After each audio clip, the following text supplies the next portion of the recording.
Quisiera hacerles recordar que el día de hoy tenemos un boletín que está a la mano de ustedes. Pueden, en la parte posterior del boletín, están los motivos de oración para la semana. En especial, recordemos la paz en nuestro país. Hay mucha convulsión social, hay mucha pobreza y mucho reclamo también de muchos pobladores de nuestra patria. Oremos para que nuestro gobierno pueda atender las necesidades conforme a las posibilidades del país. Oremos también por la paz en Ucrania. La semana que pasó hubo un intento de diálogo de paz y parece que han acordado que esas próximas semanas habrá un encuentro entre presidentes, el presidente de Ucrania, Volodymyr Zelensky, y el presidente Vladimir Putin de la Federación Rusa. Esperemos que eso se haga realidad. Y también ahí está escrito, hay que orar por la salud de varios hermanos y hermanas durante la semana, en sus días devocionales, cuando lean la Biblia, oran con su familia. No olviden de orar por lo que ahí especificamos y por todo aquello que ustedes recuerden. Bien, esta mañana hemos leído en el Salmo 34, versículos 11 al 22.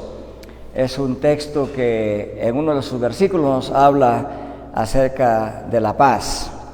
Y también hemos leído en esta mañana en Mateo capítulo 5, 13 al 12, el versículo 9 es el versículo que dice: bienaventurados los que procuran la paz, o los que hacen la paz, o los pacificadores, pues de ellos serán llamados hijos de Dios.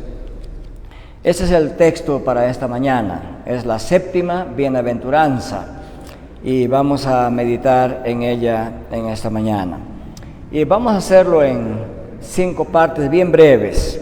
En la primera parte vamos a averiguar el significado que tenía la palabra paz en el idioma del pueblo de Dios, que era el idioma hebreo. En segundo lugar, vamos a averiguar qué quiso decir Jesucristo, qué contenido le dio Él mismo al término paz en Mateo. Y en tercer lugar, vamos a ver cómo entendieron los demás escritores del Nuevo Testamento acerca del tema de la paz y pacificadores.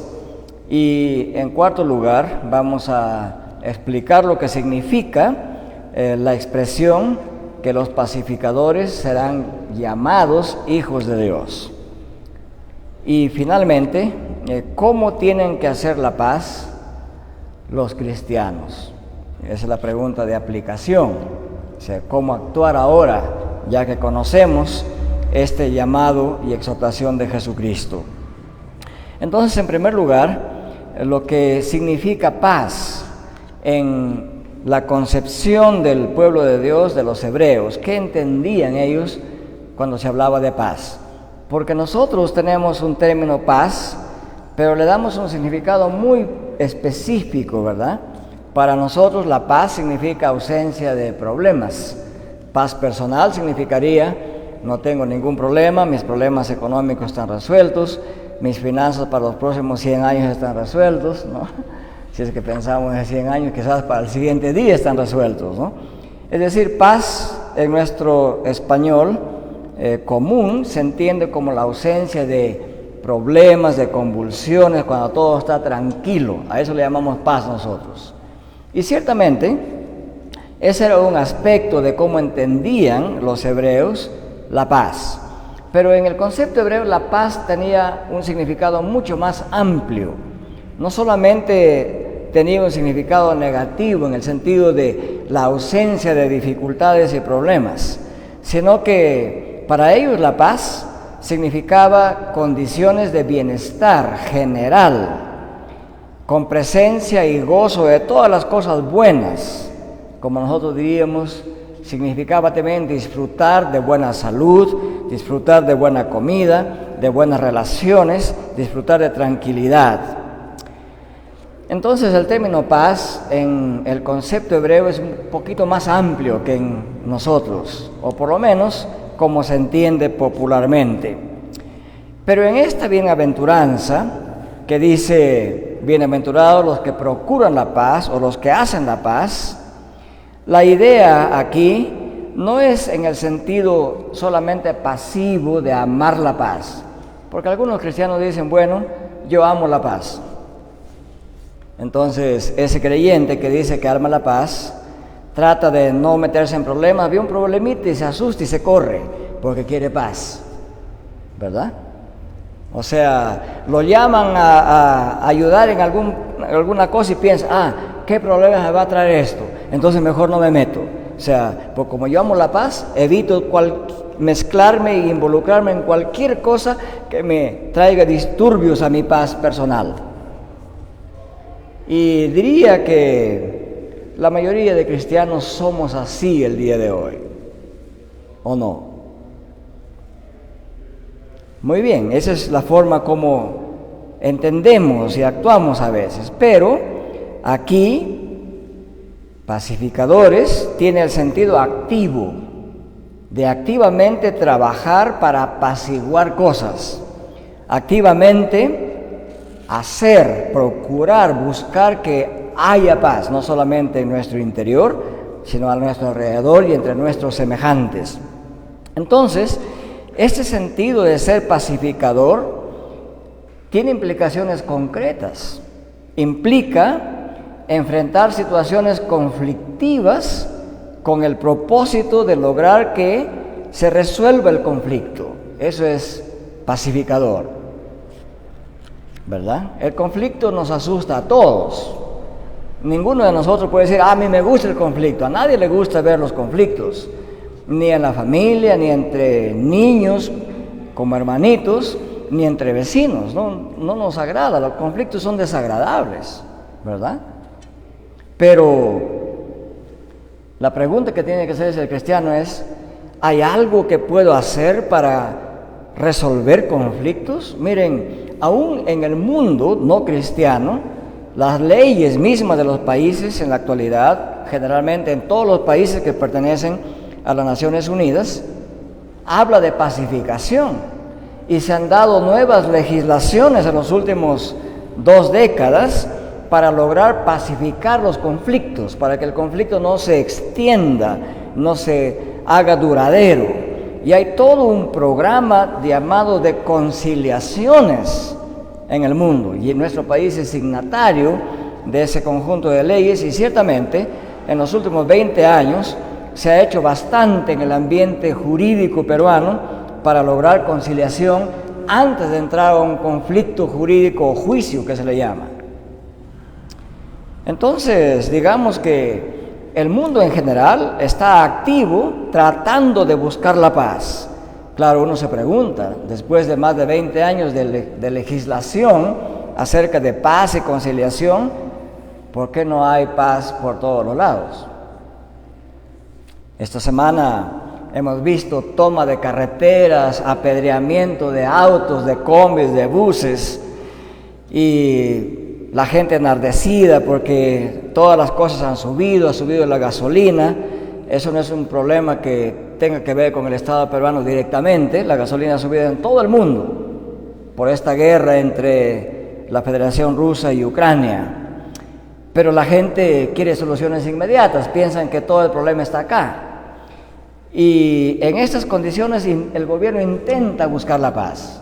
Envía pacificadores, los ministros van y tratan de dialogar y conversar y concordar y ponerse de acuerdo en algunas cosas, y entonces los grupos que están activamente buscando solucionar sus problemas dicen muy bien, hasta aquí podemos aceptar, el gobierno también, y se hace la paz por 1 mes, por 2 meses, quizás por 1 año. Y el peruano promedio ha aprendido que si no grita, no tira piedras, no obstruye las calles, no molesta a los demás vecinos, no consigue nada. Y por otro lado, los gobiernos, en vez de estar mirando alrededor de cómo preventivamente resolver problemas, deja que los problemas maduren hasta que explosionen. ¿Qué implica todo eso? Implica que en nuestro país la paz es un discurso, principalmente. No es una manera de ser y de vivir. No es una manera de resolver cosas. La paz está lejísimos de ser construida todavía en nuestra patria. Y por eso este texto es relevante para nosotros el día de hoy. Bienaventurados los que procuran la paz, porque ellos serán llamados hijos de Dios. Entonces, cuando se habla de paz en el concepto hebreo, significa enfrentar los conflictos con el propósito de hacer la paz, porque se estima en la Biblia que la paz es el bien más grande que tenemos los seres humanos y por lo cual hay que trabajar invirtiendo esfuerzos, a veces dinero, tiempo y mucha paciencia. Eso en primer lugar, entonces, en el concepto hebreo, eso es paz. En segundo lugar, ¿qué significa en el contexto de Mateo ser pacificador? ¿Cómo Cristo definió al pacificador? Miren, hay varios pasajes en Mateo 5, pero voy a mencionar 3. Mateo 5, 21 al 26. Aquí Jesús habla de un evento espiritual. Los judíos acostumbraban a traer sus ofrendas, como nosotros, a la iglesia. Y había un lugar donde se ponía la ofrenda, así como esa canasta que le llamamos kilo de amor.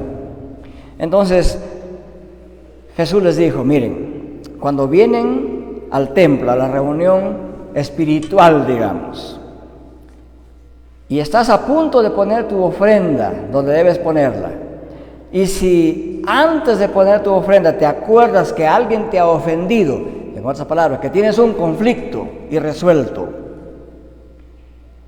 guarda tu ofrenda, vuelve al lugar apropiado, resuelve ese conflicto, perdona a aquel que te ha ofendido o a aquel a quien has ofendido y luego regresa y pon tu ofrenda ahí.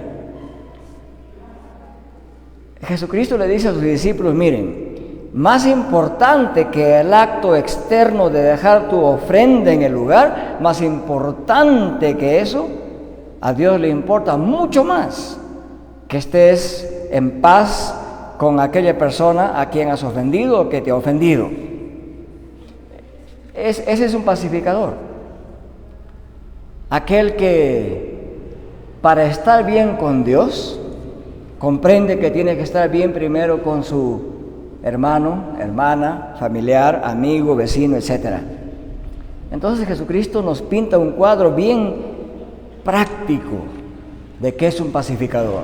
Entonces esa persona que no da hipócritamente la ofrenda, sino que arregla primero sus problemas de conflicto, ese es un pacificador. En segundo lugar, Jesucristo en los versículos 38 al 41 de capítulo 5 del mismo libro de Mateo, les dijo así: cuando tienes un conflicto con alguien, no vayas a juicio primero.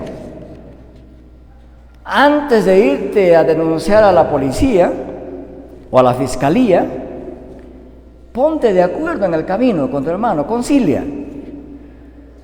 No sea que te metas en un problema mayor y termines mandando a alguien a la cárcel o tú mismo ir a la cárcel. Entonces, Jesucristo les dice, ese es un pacificador. El que prefiere a un buen juicio largo y etcétera, arreglar las cosas conciliadoramente en el camino, o sea, antes de llegar a mayores. Bueno, obviamente hay que hacer aclaraciones, eso depende de qué está en juego. Si le quieren quitar su casa de una manera completamente abusiva e ilegal, uno tiene que defenderse hasta el final, ¿verdad? Pero aquí está en juego cosas, digamos, que se pueden resolver sin llegar a las cortes. Entonces la conciliación, antes de llegar a juicios mayores, es algo que Jesucristo lo aconsejó más de 2000 años atrás. Y en los versículos 43 al 48 de Mateo 5, Jesús ordenó a sus discípulos algo mucho más radical en aras de hacer la paz. Y les dijo lo siguiente: amen a sus enemigos, oren por sus enemigos. Si tu enemigo te pide agua, dale de beber. Si te pide un abrigo, dale un abrigo. Si te pide que le ayudes una milla, que es 1,7 kilómetros, anda con él 2 millas. Esto es lo más radical que Jesús pudo haber enseñado en cuanto a cómo hacer la paz en la práctica. Lo más fácil es odiar a nuestros enemigos, ¿verdad? Y la iglesia de Cristo tiene muchos enemigos. A veces el propio Estado se convierte en enemigo de la iglesia. Hemos tenido siglos de historia donde emperadores y estados completos se han declarado en contra de Dios y han perseguido a la iglesia y han matado miles de creyentes. Siguen matando creyentes el día de hoy en varios países del Oriente, por ejemplo. ¿Y qué tiene que hacer la iglesia? No tiene que formar un ejército, como a veces se ha intentado, e ir y marchar contra los enemigos. La iglesia tiene que orar para que Dios ayude a las personas perseguidas por su fe a resistir hasta el final. Hace 4 años estuvimos con mi esposa en una conferencia en el estado de Mississippi, en Estados Unidos, y había bastante personas de la China que había venido a esta conferencia. Y los hermanos americanos pedían a cada rato a los presentes en la conferencia, había muchísima gente en la conferencia, que oráramos para que Dios parara la persecución en China. Y al final de todos esos pedidos, habló una señorita de la China, que era creyente, estaba en la conferencia. Hablaba los 2 idiomas, chino e inglés, y dijo así: hermanos en Cristo, yo les voy a pedir que no oren para que la persecución pare, porque ese no es el problema principal. Y todos nos quedamos mirándola a esta señorita. No oren para que pare la persecución, porque ese no es el problema principal de China. Y dijo: oren para que Dios nos dé la fe y la fortaleza para resistir hasta el final. Ese es mi pedido de oración. Alguien que viene de un país donde la persecución es realidad, no es algo que es inventado, es una realidad. Pero ella dijo así, ¿no? Oremos por los perseguidores. Oremos para que a nosotros los perseguidos Dios nos dé la fe y la fortaleza para resistir hasta el final. Y luego añadió, y les digo así porque desde que se desató la persecución en China, la iglesia se multiplica día a día. Más gente es convertida por Cristo. De manera que, viéndolo de la perspectiva del reino de Dios, decía, la persecución ha resultado en una gran bendición para el pueblo chino. Bueno, ahí tienen ustedes una hermana en Cristo con una vocación pacificadora.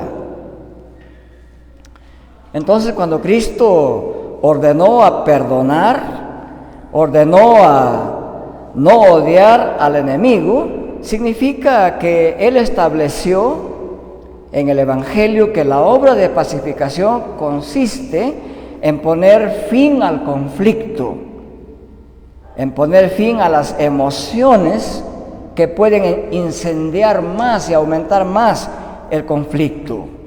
Y dijo que sin tardar el cristiano tiene que estar listo a perdonar y a restituir, a no buscar venganza, sino más bien humildemente servir incluso a aquellos que nos critican, a aquellos que nos amenazan o a aquellos que nos aborrecen. Y los cristianos nunca estarán exentos de tener personas que nos detesten. Y eso no nos tiene que asustar, no nos tiene que molestar. Es así como son las cosas.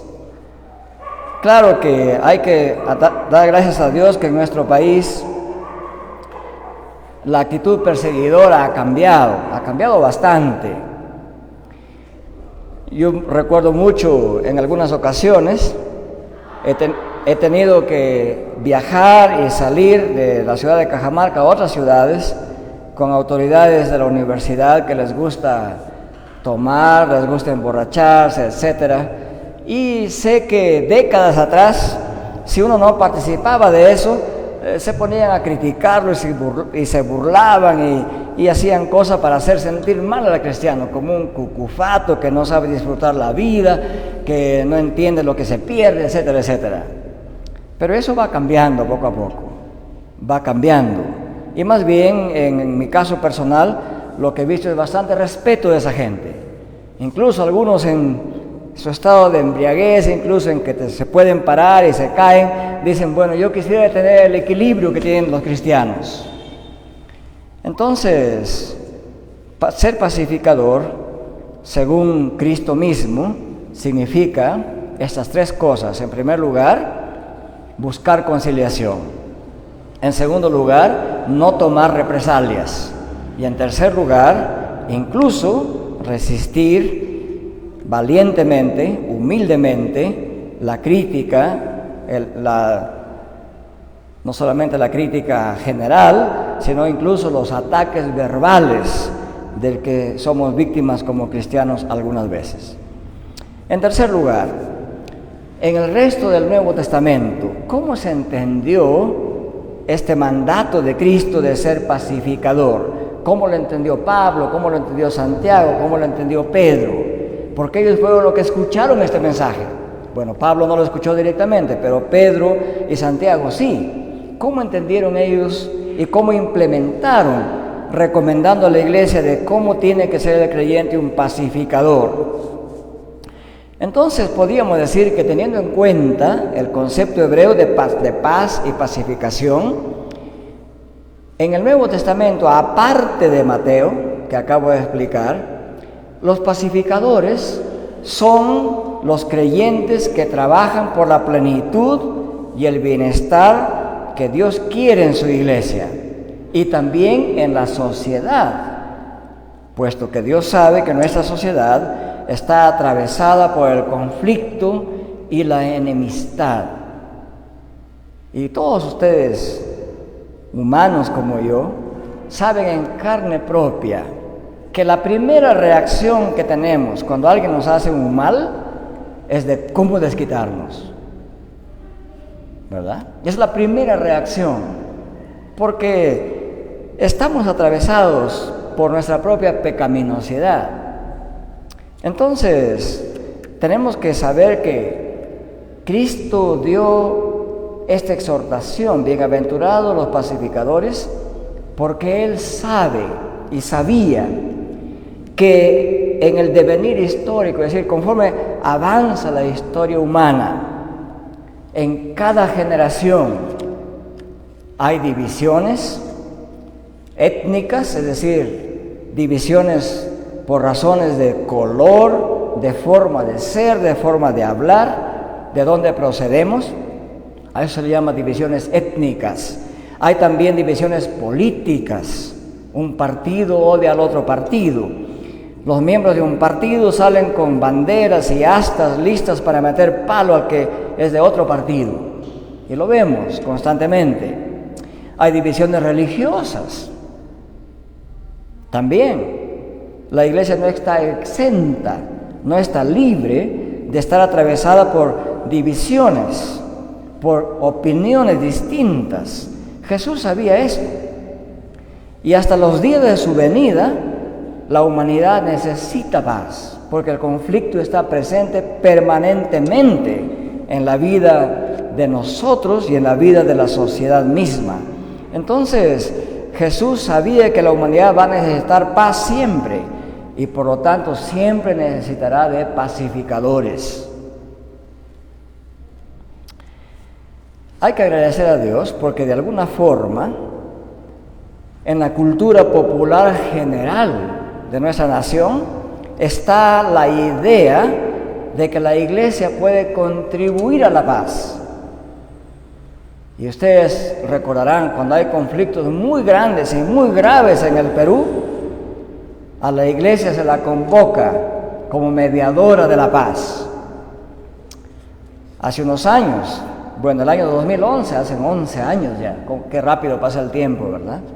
Hubo un gran conflicto entre el presidente Ollanta Humala y la ciudadanía cajamarquina, porque él había prometido que en su gestión esta gran minería de Conga y Yanacocha iban a ser de una u otra manera detenidas.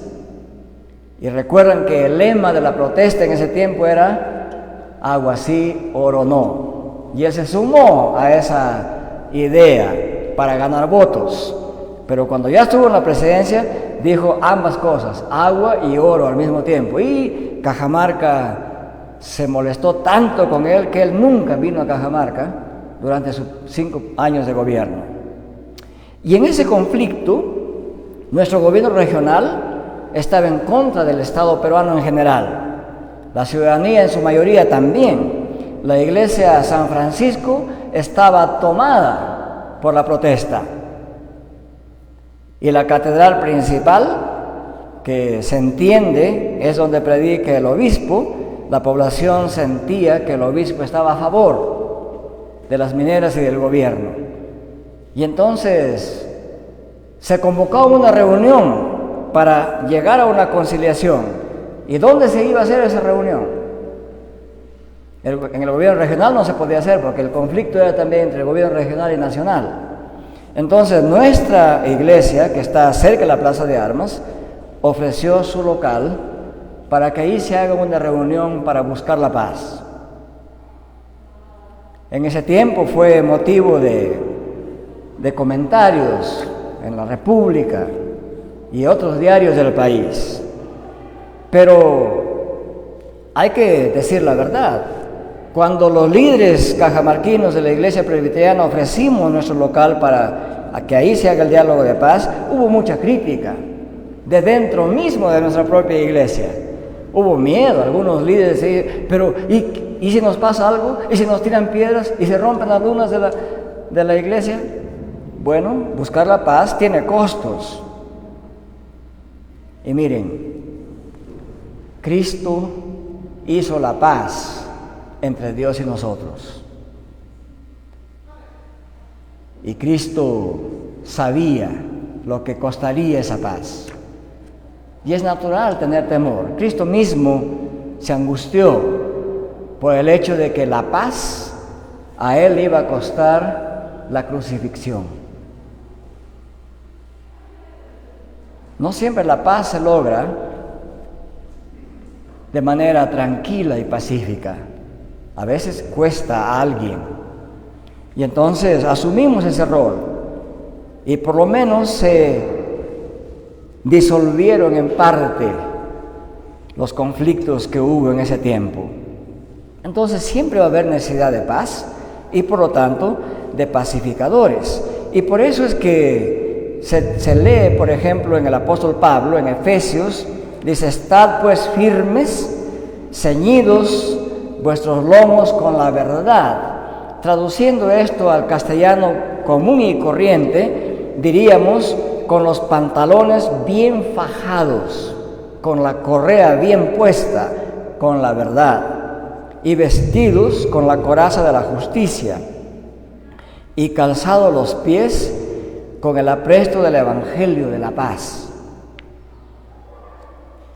Que nuestro calzado, con el cual caminamos diariamente, en otras palabras, que nuestra conducta mientras vivimos en esta tierra esté dispuesta a proclamar el evangelio de la paz. ¿Cómo puede decir la iglesia presbiteriana que predica la paz cuando en un conflicto se corre y se encierra? ¿Verdad? Los líderes tenemos que reflexionar bien sobre esto. Y nos tomó un buen tiempo de pensar juntos sobre las consecuencias que podría haber sobre esto. Calzados vuestros pies con el evangelio de la paz. Entonces, antes de pensar en todos los aspectos prácticos de cómo cumplir nuestro rol de pacificadores en nuestra generación, el proclamar el Evangelio con apresto, con urgencia a todo ser humano, es el punto donde se inicia toda obra de pacificación.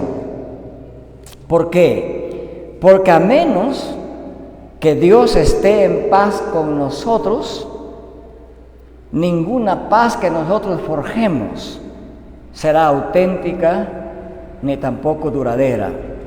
Entonces, ahí empieza la obra de pacificación, porque es Dios quien en Cristo sigue exhortando a los seres humanos que en Cristo podemos encontrar reconciliación y paz duradera con Dios, que se traducirá en paz con los demás. El mismo Cristo dijo: mi paz os dejo, mi paz os doy. Yo no os la doy como el mundo la da. No se turbe vuestro corazón, ni tenga miedo. Miren eso. Cristo sabía que la búsqueda de la paz, que hacer la paz, nos puede causar temor alguna vez. No se turbe vuestro corazón, ni tengan miedo. Habéis oído que yo os he dicho: voy y vengo a vosotros. Si me amarais, os habríais regocijado, porque he dicho que voy al Padre, porque el Padre mayor es que yo. Jesucristo dice: mi paz os dejo, mi paz os doy. Y con esto nos transmite la idea que cada creyente es un portador de paz, porque Él nos ha dejado su paz, nos ha dado su paz. Y luego el apóstol Santiago, recogiendo esta exhortación de Cristo, dijo así: así que somos embajadores en nombre de Cristo, como si Dios rogase por medio de nosotros. Os rogamos en nombre de Cristo, reconcíliense con Dios. Al que no conoció pecado, por nosotros lo hizo pecado, para que nosotros fuésemos hechos justicia de Dios en Él. Entonces, ¿cómo se entiende en el resto del Nuevo Testamento la paz? Como una actividad que no solamente el creyente porta paz, sino que aporta a la paz. En cuarto lugar, el significado de la expresión porque ellos serán hijos de Dios. La bienaventuranza dice: bienaventurados los pacificadores, porque ellos serán llamados hijos de Dios. Aunque esta expresión, serán llamados hijos de Dios, está en el idioma griego, es una traducción de la mentalidad del concepto hebreo. En el idioma hebreo no se hace mucho uso de los adjetivos, como en los otros idiomas. Cuando digo adjetivos me refiero, por ejemplo, persona buena, persona grande. La palabra grande, buena son adjetivos. El adjetivo describe atributos de la persona. Persona buena, persona generosa, persona grande, persona bonita, etc. Persona pacífica.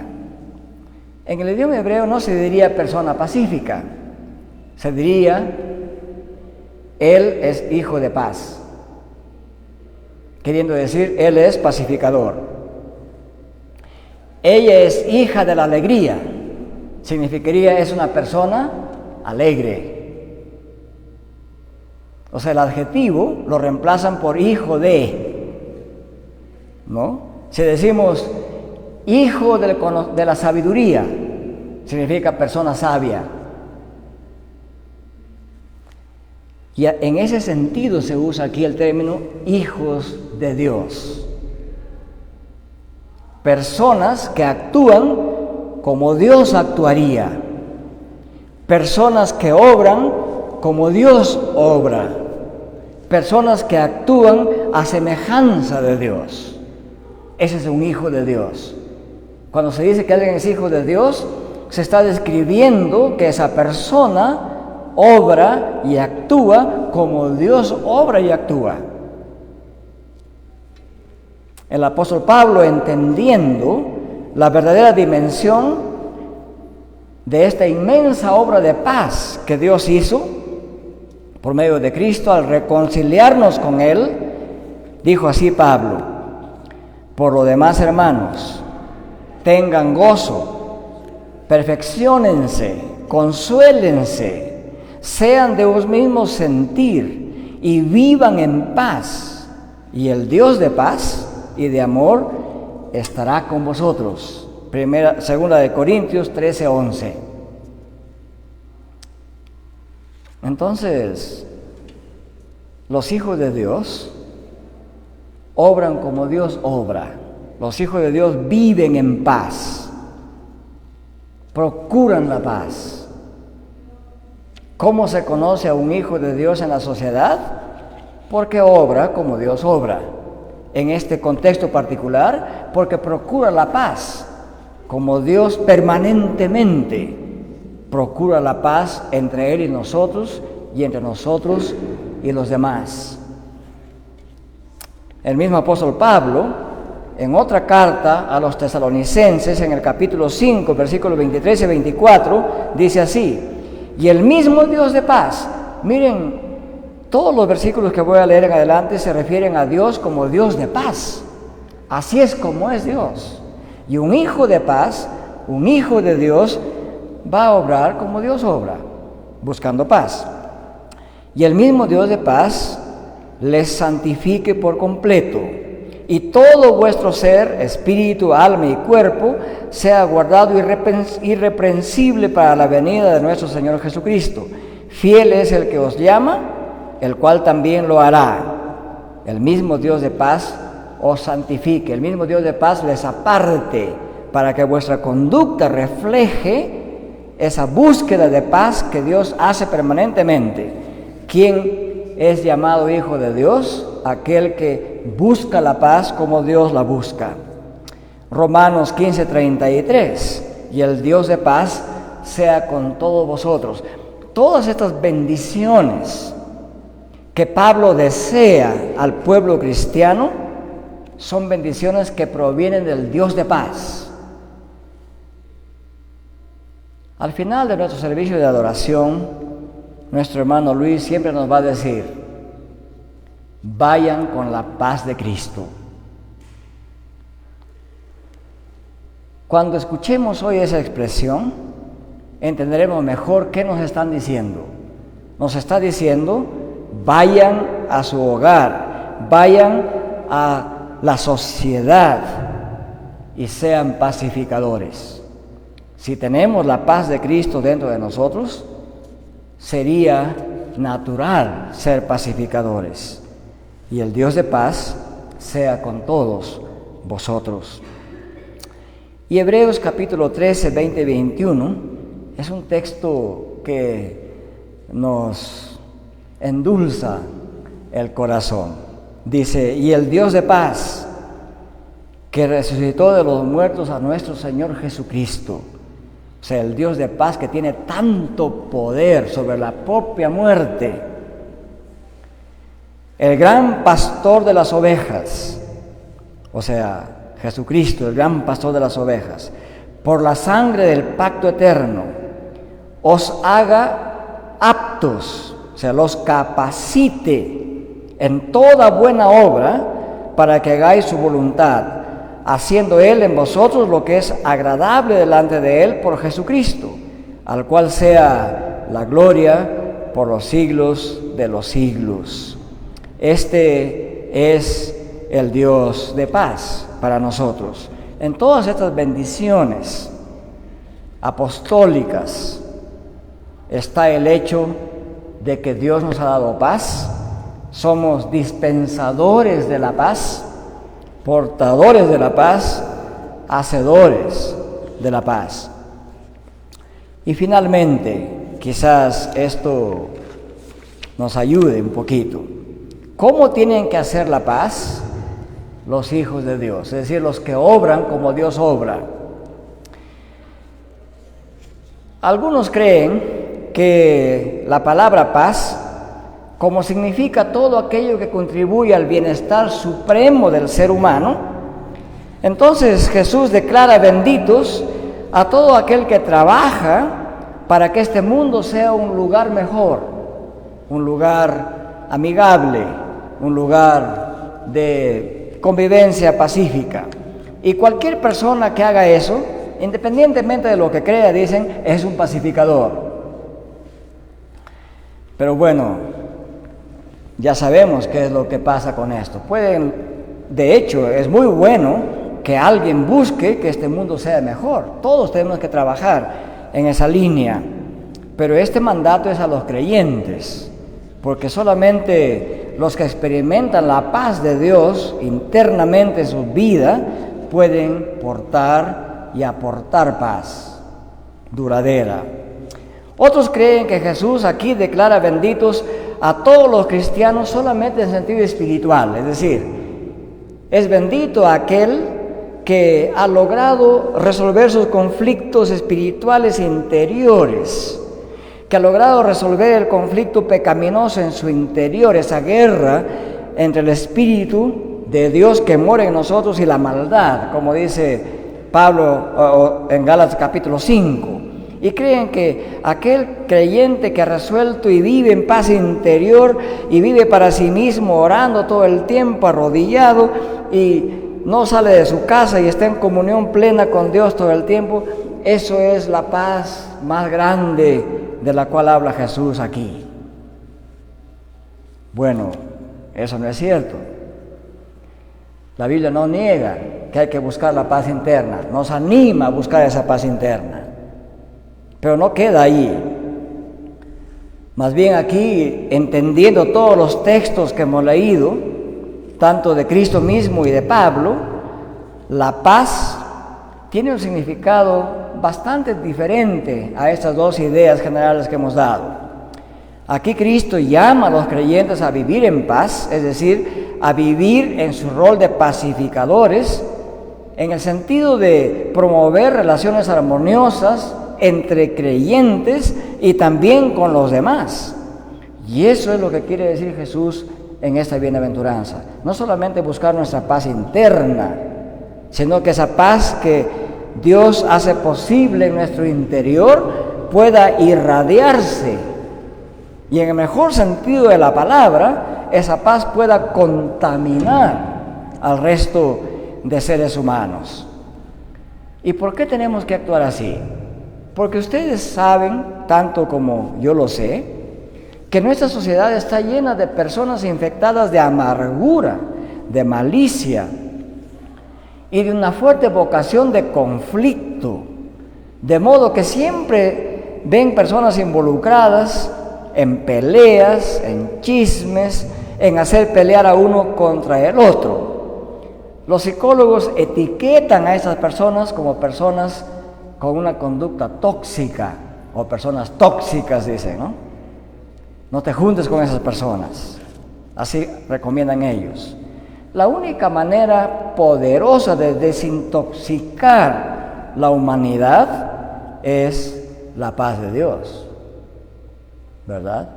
El creyente no tiene que estar evitando a las personas tóxicas, así llamadas. Ahí tenemos un rol pacificador. Por alguna razón profunda, estas personas son así. Y a menos que la paz de Dios penetre sus corazones, siempre van a ser personas tóxicas. Pero Dios, con su paz y su amor, nos puede desintoxicar. Esas personas también hay en las iglesias. No vayan a creer ustedes que en la iglesia todos son santos que nunca pecan. Sabemos que no es así. Vamos a encontrarnos no solamente en la iglesia de este tiempo, puesto que la iglesia es un conjunto de personas que están arreglando su vida delante de Dios. En algún momento se van a manifestar defectos todavía. Escuchen lo que dice Santiago. Las iglesias a quienes les escribe Santiago pasaban por algún problema de esta naturaleza. Y les dice así: ¿quién es sabio y entendido entre vosotros? Muestre por la buena conducta sus obras en sabia mansedumbre.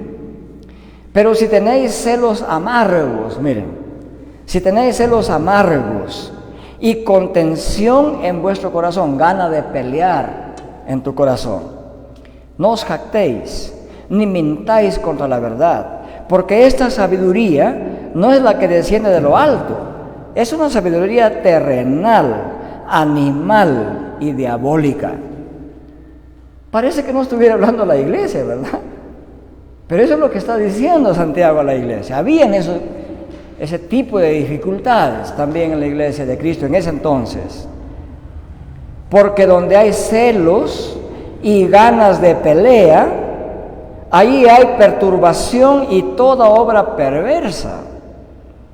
Pero la sabiduría que es de lo alto es primeramente pura, luego pacífica, amable, benigna, llena de misericordia y de buenos frutos, sin incertidumbre ni hipocresía. Y el fruto de justicia se siembra en paz para aquellos que hacen la paz.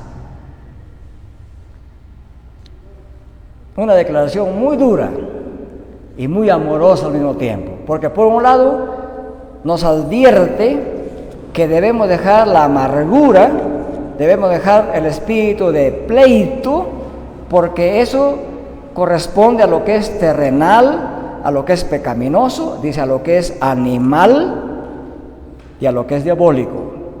Pero el creyente practica la paz, la amabilidad, la benignidad, la misericordia, la sinceridad en contra de la hipocresía, y somos sembradores de paz como pacificadores.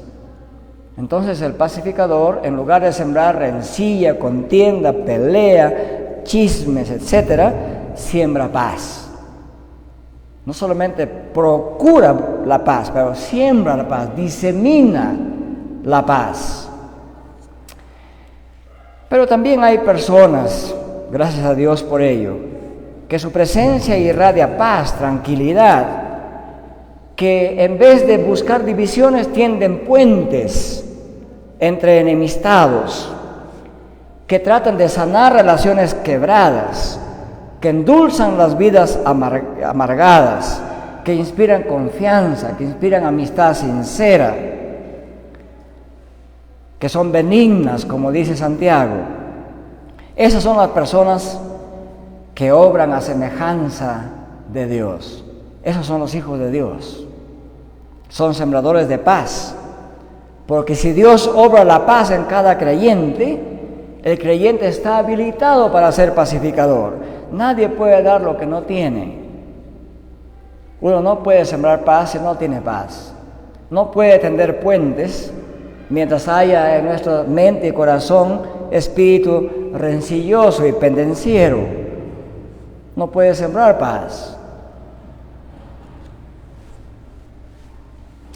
En esta misma línea, el apóstol Pedro exhorta a los creyentes haciéndoles recordar su vocación de pacificadores. Miren que esta bienaventuranza hizo carne en la predicación apostólica. También hizo carne en la vida de los cristianos. Pedro dice así a todos los cristianos del Asia Menor. Asia Menor es gran parte de lo que hoy día es Turquía. Ahí habían bastantes congregaciones cristianas. Ahí estaba Galacia, Capadocia, Bitinia, todos esos lugares que se mencionan en el Nuevo Testamento. Y a ellos les dice así el apóstol San Pedro: sed todos de un mismo sentir, compasivos, amándose fraternalmente, misericordiosos, amigables, no devolviendo mal por mal, ni maldición por maldición, sino por el contrario, bendiciendo, sabiendo que fuisteis llamados para que heredases bendición. Porque el que quiere amar la vida y ver días buenos, refrene su lengua del mal, y sus labios no hablen mentiras. Apártese del mal y haga el bien, busque la paz y sígala. Y les da la razón por qué. Porque los ojos del Señor están sobre los rectos, y los oídos de Dios están atentos a sus oraciones. Pero el rostro del Señor está contra ellos que hacen el mal. Entonces nos llama a pensar que hay un Dios de paz que constantemente nos está monitoreando, como esas cámaras que dan vuelta a 360 grados lentamente y ven todo lo que hay alrededor. El Dios de paz constantemente está escaneando la humanidad, a nosotros, nuestro interior, y nos dice que el rostro de Dios está contra los que hacen el mal, pero sus oídos están atentos a la oración de los que hacen la paz. Por lo tanto, esta obra de pacificación es importantísima en el Nuevo Testamento. Como los pacificadores también siembran la paz, procuran la paz, obran a la semejanza de Dios, por eso aquí Cristo los declara que son benditos, porque ellos serán conocidos por el nombre de Dios, serán conocidos como hijos de Dios, serán conocidos como obradores a la semejanza de Dios.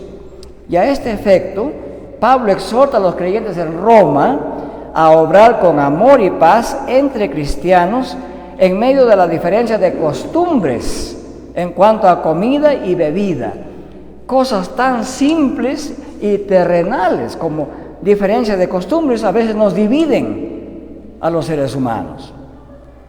Y no es raro escuchar cuando tenemos reuniones del seminario, reuniones de confraternidad entre cristianos, vienen hermanos de Lima, de Trujillo, de Piura, de diferentes lugares, con diferentes maneras de hablar y diferente acento y diferentes costumbres de comer. Y aún ahí se puede ver en algo tan simple como afloran nuestros sentimientos, ya sea de paz o de división. Por ejemplo, a veces nos ocurre decir, en mi tierra esta comida no se hace así. En mi tierra el chambar se hace más rico. Bueno, finalmente Trujillo es la capital del chambar. Los cajamaqueños no saben hacer chambar. Esas cosas que son tan sencillas y simples pueden causar ofensa a quienes con tanto cariño sirven un plato de comida al visitante. Por eso es que el apóstol San Pablo les dijo así a los cristianos, porque el reino de Dios no es comida ni bebida, sino justicia, paz y gozo en el Espíritu Santo. Porque en esto sirve a Cristo, agrada a Dios y es aprobado por los hombres. Así que sigamos lo que contribuye a la paz y a la mutua edificación. En costumbres, y Pablo dice, miren, ¿saben qué? Estoy dispuesto a no comer carne. Si comer carne ofende a los que no están acostumbrados a comer carne, significa que el creyente no le puede decir al vegetariano, pobrecito, flacuchento, como no comes carne, por eso estás así débil. Sería un comentario completamente erróneo en realidad, ¿verdad? El reino de Dios no consiste en comida ni en bebida, en justicia, paz y gozo. Y también sería erróneo al que come carne decir, oye, tú eres león, tigre, perro, tu estómago cementerio, ¿qué eres? Tampoco podemos proceder de esa manera. Y Pablo recomienda a todos que debemos ser sobrios, equilibrados en comida y en bebida, y a no juzgarnos por eso. Tan simple como eso es la recomendación a ser pacificadores. Sigamos lo que contribuye a la paz. Significa vivir una conducta de pacificadores. En este mismo sentido nos exhorta el escritor de Hebreos cuando nos dice, seguid la paz con todos y la santidad, sin la cual nadie verá al Señor. Algunas veces cuando me siento a la mesa con bastantes hermanos de diferentes lugares y hacen este tipo de comentarios que a ellos les parecen muy chistosos, y guardo silencio absoluto sobre eso, dicen, nuestro hermano no quiere hacer bromas, ¿no? O sea, uno tiene que saber cuándo una broma es constructiva y cuándo una broma puede ser tomada como insulto por otras personas. Y también me ha pasado al contrario, que he hecho bromas que a algunos hermanos les ha ofendido. Y entonces uno va aprendiendo que aún estos detalles tan simples que parecieran, hay que ejercer la sabiduría de lo alto. ¿Cómo ha logrado Jesús la paz entre nosotros y Dios? A fin de que seamos pacificadores. Con esto concluyo esta meditación. La respuesta directa y conmovedora a esta pregunta, ¿cómo ha logrado Jesús la paz entre nosotros y Dios? A fin de que seamos pacificadores, es esta. Cristo ha logrado esa paz mediante su propia sangre, muriendo vicariamente, propiciatoriamente y sustitutoriamente en la cruz. Varios pasajes del Nuevo Testamento declaran esta verdad, pero baste mencionar un solo pasaje que deja bien claro esto. Dice así: por cuanto agradó al Padre que en Cristo habitase toda plenitud, y por medio de Él reconciliar consigo todas las cosas, las que están en la tierra como las que están en los cielos. ¿Cómo? Haciendo la paz mediante la sangre de su cruz. No olvidemos que a Cristo le costó su propia sangre lograr que Dios esté en paz con nosotros. Y lo hizo para que nosotros como creyentes, estando unidos a Cristo, seamos promotores de la paz, hacedores de la paz, buscadores de la paz, sembradores de la paz. A la luz de toda esta meditación, ¿cómo podemos traducir esta bienaventuranza que dice, bienaventurados los pacificadores, porque ellos serán llamados hijos de Dios? Podemos traducirla de esta manera: benditos son ustedes, los cristianos, al producir convivencia pacífica entre creyentes y entre ustedes y quienes los rodean, porque al actuar así están obrando como el Dios de paz obra, y para que la gente crea en Dios y vea la obra de Dios en ustedes. Que el Señor bendiga esta meditación en su palabra. Amén.